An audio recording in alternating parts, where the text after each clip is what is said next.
remind us that the layout of the church now is not what it used to be.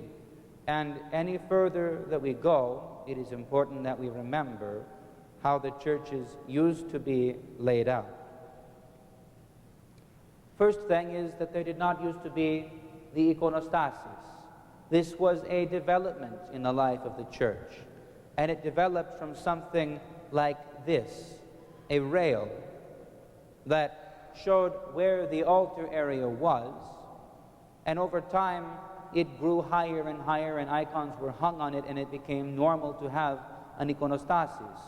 But in the days of the early church, in the times of the Emperor Constantine, when it was made legal to be a Christian, the churches did not have iconostasis.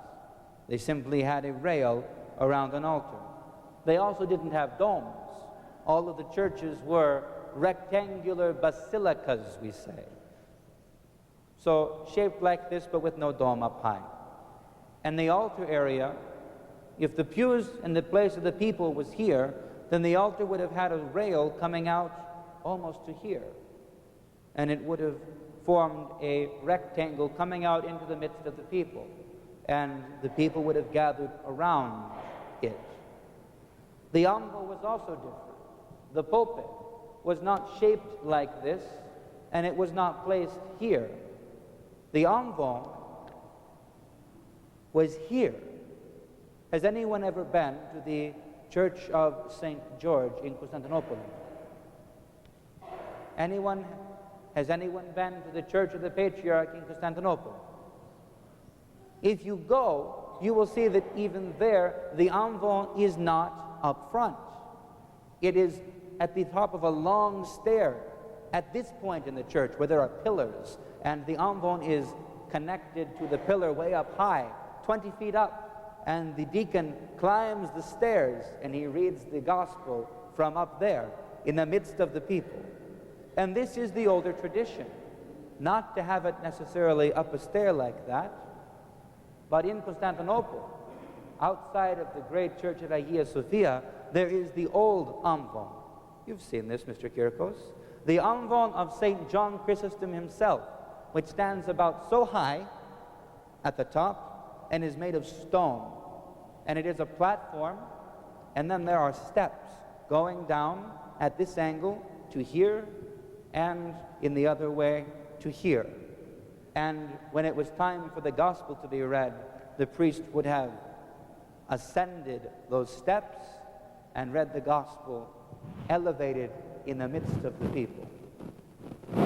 It is difficult to understand what we describe sometimes and what we talk about in the church if we don't remember how the layout used to be so different.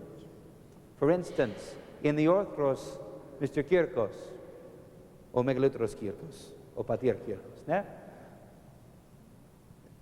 The anavatmi.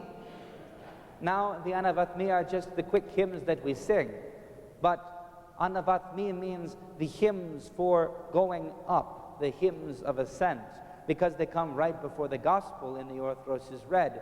So they were the hymns that the deacon read, or they were the hymns that were sung as the deacon carried the gospel out into the midst of the people and walked up the steps of the amvon from where he read the gospel of the Lord.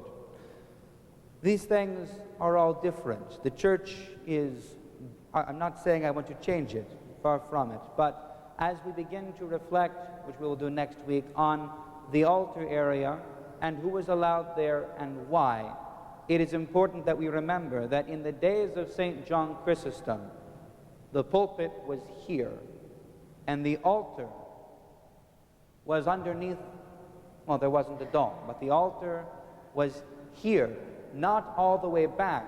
It was here in the midst of the people, and the people would stand around it, and the altar area itself was only shown by a low rail, so everyone could see inside and understand what was happening.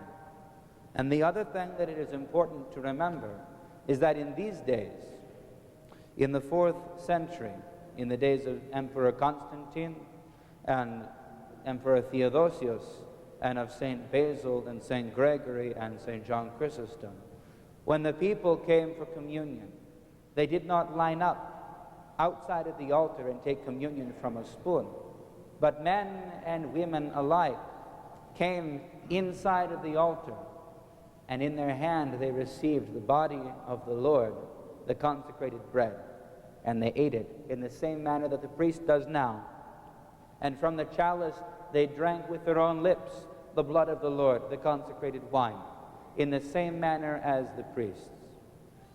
And if we would understand why it is that the altar moved back and the iconostasis grew high and had icons hung on it, we must understand what things were like in the days of the Emperor Constantine, when all of those things were different.